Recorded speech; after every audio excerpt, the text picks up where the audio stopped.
ஓம் ஸ்ரீ சாய்ராம். எல்லோரும் இன்புற்று இருக்க நினைப்பதுவே இல்லாமல் வேறொன்றியேன் பராபரமே.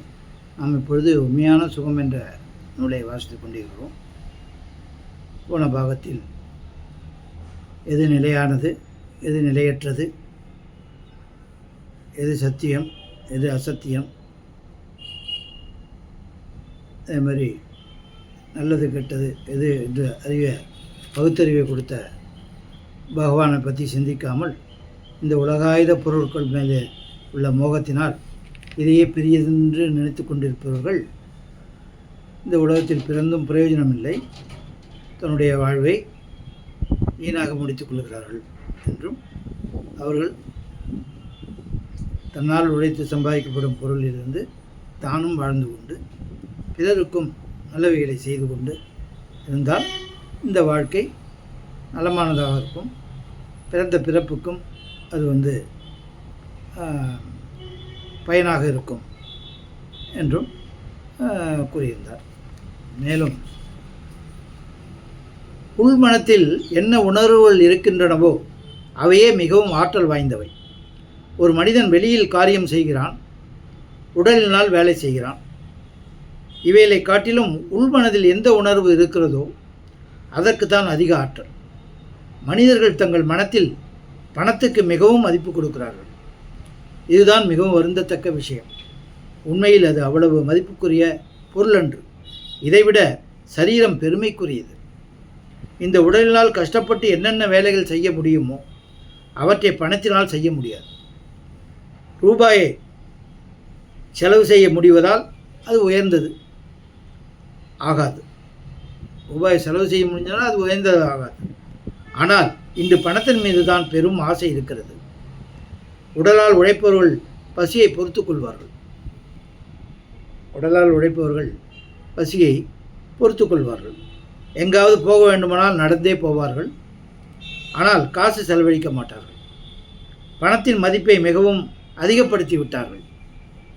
பணத்துக்கு உடலை காட்டிலும் அதிக பெருமை கொடுத்து விட்டார்கள். உடல் உழைப்பினால் பணத்தை சம்பாதிக்க முடியும், ஆனால் பணத்தை கொண்டு சரீரத்தை அடைய முடியாது. லட்சம், 10 லட்சம், 50 லட்சம் ரூபாய் கொடுத்தால் கூட மனித சரீரம் கிடைக்காது. இறக்கும் வேளையில் கோடி ரூபாய் கொடுத்தால் கூட மரணத்திலிருந்து தப்ப முடியாது. இந்த உலகத்தில் உள்ள பணம் அவ்வளவையும் கொடுத்தால் கூட அதிகப்படியாக ஒரு வினாடி கூட பிழைத்திருக்க முடியாது. விலை மதிப்பிட முடியாத உடலுக்கு கிடைத்திருக்கும் நேரமும் மிகவும் விலை மதிப்புடையது. இப்படிப்பட்ட காலத்தை வீணாக்குகிறார்களே, இதற்கு ஈடான கேடு வேறு எதுவும் இல்லை. பீடி, சிகரெட் புகைப்பது, வேடிக்கை விளையாட்டு பார்ப்பது, சீட்டு விளையாடுவது, வீண் அரட்டை அடிப்பது, பிறருடன் வாதம் செய்வது, புகழ்வது, இகழ்வது, அதிகமாக தூங்குவது, இவைகளில் பொழுதை செலவு செய்கிறார்களே, இது மிகப்பெரிய இழப்பு. ஒரு சாதாரண நஷ்டம் இல்லை. 10-20,000 செலவு ஆகிவிட்டால் அது ஒரு பெரிய நஷ்டம் இல்லை. அதை விட்டு தானே இறக்கப் போகிறோம். எல்லாத்தையும் விட்டு தானே இறக்க போகிறோம். லட்சம் கோடியாக இருந்தாலும் கூட விட்டு தான் இறக்க வேண்டும்.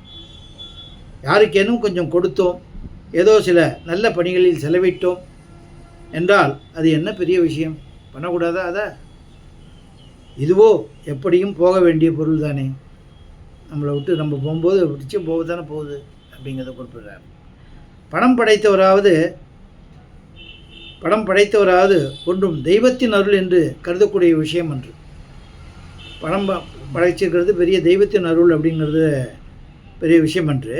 அந்த பணம் முதலியன பாவிகளுக்கும் கிடைத்து விடுகின்றன. இவைகளை அடைவது ஒரு அதிசயமான விஷயம் அன்று. எல்லாரும் சம்பாதிக்கிறாங்க அப்படிங்கிறார். ஒரு மன்னன் இருந்தான். அவனுக்கு காவி உடை தரித்தவர்களிடம் மிகவும் ஈடுபாடு இருந்தது. விதமாக ஆழ்ந்த ஈடுபாடு ஒரு சிலருக்கு இருக்கும். துறவி மகாத்மாக்களை கண்டால் அந்த மன்னனுக்கு அப்படியே மன மலர்ச்சி உண்டாகும்.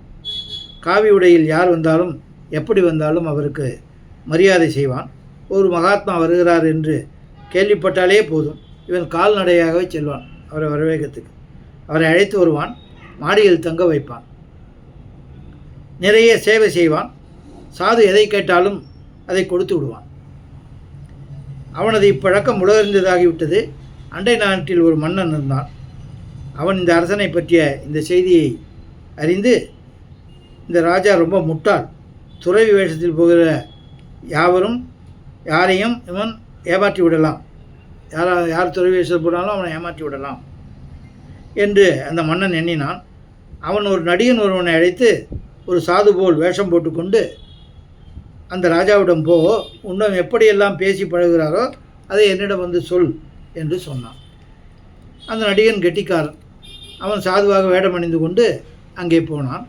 இந்த வழியாக ஒரு சாது வந்து கொண்டிருக்கிறார் என்ற செய்தி அந்த நாட்டின் அரசனுக்கு கிட்டியதும் அவன் அவரை எதிர்கொண்டு அழைத்தான். எப்போதும் போல மிக்க மரியாதையுடன் மாளிகைக்கு அழைத்து வந்தான். தானே பணிவிடை செய்தான். ஒரு நாள் மன்னன் எனக்கு ஏதேனும் நல்லுரை வழங்க வேண்டும் என்று நடிகனை கேட்டுக்கொண்டான். மன்னா, நீங்கள் பெரும் பாக்கியசாலி. உங்களுக்கு இவ்வளவு பெரிய நாடு கிடைத்திருக்கிறது, செல்வம் கிடைத்திருக்கிறது, உங்களிடம் மிகப்பெரிய படை இருக்கிறது, உங்களுடைய மனைவி மக்கள் வேலைக்காரர்கள் ஆகிய எல்லோரும் உங்களுக்கு அனுகூலமாக இருக்கிறார்கள். இதனால் பகவானுக்கு உங்களிடம் பேரருள் இருக்கிறது என்பது தெரிகிறது. இது போன்று பல விஷயங்களை சாது சொன்னான். அரசன் மௌனமாக அனைத்தையும் கேட்டுக்கொண்டான். 2-3 நாட்கள் தங்கிய பின்னர் அந்த நடிகன், அரசே, நான் புறப்பட வேண்டும் என்றான். நல்லது அடிகளே, தங்கள் சித்தம் என்றான் அரசன். மன்னன் அவர் எதிரில் பொக்கிஷத்தை திறந்து, இதில் தாங்கள் விரும்பும் அளவு தங்கம், வெள்ளி, முத்து, மாணிக்கம், ரூபாய், காசு எல்லாம் நிறைய எடுத்துக்கொள்ளுங்கள் என்றான். நடிகனும் அங்கிருந்து நல்ல நல்ல பொருட்களை எடுத்துக்கொண்டான். ஒட்டகத்தின் மேல் ஏற்றினான். அவன் புறப்படத் தொடங்கிய போது மன்னன், அடிகளே, இவையெல்லாம் நீங்களாக எடுத்துக்கொண்டே பொருட்கள். ஒரு வெள்ளிப்பெட்டி இருக்கிறது, இதெல்லாம் நீங்கள் எடுத்துட்ட பொருள். ஒரு வெள்ளிப்பெட்டி இருக்குது, அதை என் சார்பில் நான் கொடுக்குறேன் என்றான். நிறைய ஜரிகை வேலைப்பாடு கொண்ட பட்டுத்துணியில் சுற்றப்பட்ட ஒரு வெள்ளிப்பெட்டியை கொடுத்து, இது எனது காணிக்கை என்றான் அரசன். நடிகனும் பெட்டியை எடுத்துக்கொண்டு அங்கிருந்து புறப்பட்டு சென்றான். நடிகன் தன்னுடைய தலைவனிடம் சென்றான். என்னென்ன கொண்டு வந்திருக்கேன் என்று அவன் கேட்டான். லட்சம் கோடி கணக்கில் பணம் கொண்டு வந்திருக்கிறேன் என்று நடந்த எல்லாற்றையும் கூறினான். அண்டை நாடு மன்னன் முட்டாளே தான், சாது எப்படி இருப்பார் என்று அடையாளம் கண்டு கொள்ளக்கூட தெரியவில்லையே, விஷயம் தெரியாத மனிதன் என்று நடிகனை அனுப்பிய மன்னன் எண்ணிக்கொண்டான். அந்த நடிகன், அந்த அரசன் தன் காணிக்கையாக ஒரு பெட்டியை கொடுத்திருக்கிறான் என்றான். அப்படியா, பெட்டியை கொண்டு வா, நான் பார்க்கணும் என்றான் மன்னன். அவன் அந்த பெட்டியை அரசனிடம் வைத்து அதன் சாவியையும் கொடுத்தான். அரசன் அதை திறந்தபோது உள்ளே ஒரு வெள்ளிப்பெட்டி, அதனுள்ளே சிறிய வெள்ளிப்பெட்டி இருக்க கண்டான். 3 பெட்டிகளையும் திறந்து பார்த்தால் சிறிய பெட்டியில் உடைந்து போன ஒரு சோழி ஒன்று இருந்தது. இதற்கு என்ன அர்த்தம் என்று அரசன் சிந்தித்தான். அப்போது அவனுக்கு புரிந்தது, இந்த மன்னன் அறிவில்லாதவன் அல்லன், அறிவாளிதான் என்பது. காவி உடை அணிந்துள்ளவரிடம் அவனுக்கு இருந்த ஈடுபாடு போட்டுதற்குரியது. அரசன் அந்த நடிகரிடம், அங்கே என்ன நடந்தது, எல்லாவற்றையும் சொல் என்று கேட்டான். ஒரு நாள் அந்த அரசன், அடிகளே, எனக்கு ஏதேனும் சொல்லுங்கள் என்று என்னிடம் சொன்னான். நீ மிகவும் பேறு பெற்றவன், உன்னிடம் அரசு இருக்கிறது, சொத்து பத்து இருக்கிறது, அனுகூலமான மனைவி மக்கள் இருக்கிறார்கள், உன்னிடம் இறையருள் நிறைய இருக்கிறது என்று தான் நான் கூறியதாக தெரிவித்தான். இதை கேட்டதும் அரசன் எல்லா விஷயத்தையும் உணர்ந்து கொண்டான்.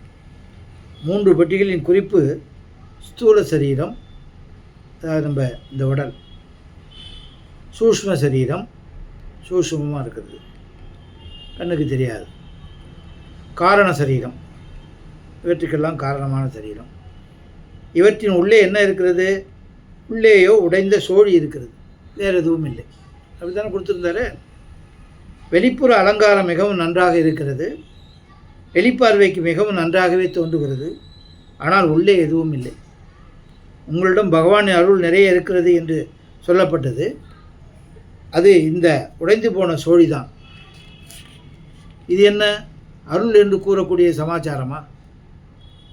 பகவானை வழிபடுதல், பகவானிடம் ஆழ்ந்து ஈடுபடுதல், இவைகளல்லவா இறையருள் ஆகும். உலகப் பொருட்களை பெறுதல் என்பது சிறப்பான விஷயமன்று என்பதுதான் இதன் கருத்து.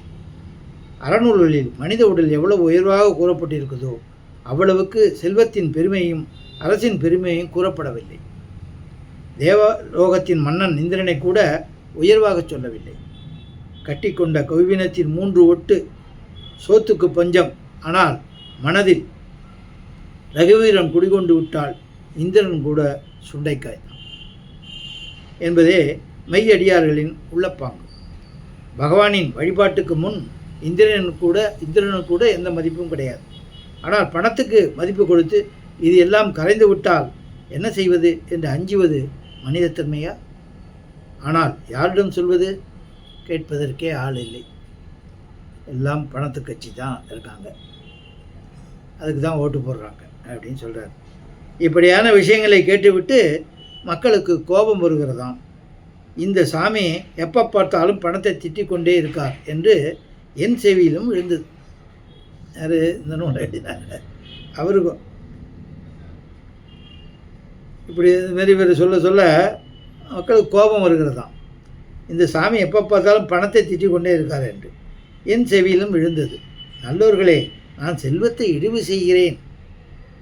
இப்படிப்பட்ட உங்கள் எண்ணத்தை உங்கள் அறிவு எங்கே ஒழித்து கட்டப்பட்டது என்று இழைத்துரைக்கிறேன். செல்வத்தை பற்றி இது பண்ணல, உங்கள் இது அங்கேயே போயிட்டுருக்க, அதை பற்றி சுட்டி காட்டுறேன் அப்படிங்கிறார். 1,00,000 கோடி ரூபாய் வைத்திருங்கள், அரசபோகம் இருக்கட்டும், ஆனால் அறிவு அழிந்து விடக்கூடாது அல்லவா? மனிதனுக்கு கொஞ்சமாவது நல்ல நினைவு இருக்க வேண்டும். நாம் என்ன செய்து கொண்டிருக்கிறோம் என்று கொஞ்சமாவது எண்ணம் வர வேண்டும். தேவதைகளுக்கு கூட கிடைக்காத இந்த மனித உடல் நமக்கு கிடைத்திருக்கிறது. அமரர்க்கும் அரிதான மானிட உடலை பெற்றவர் பெரும் பேறு பெற்றவர் என மெய்நூல்கள் பொழுந்துரைப்பதாக ஸ்ரீ ராமசரித மானசத்தில் கூறப்பட்டுள்ளது.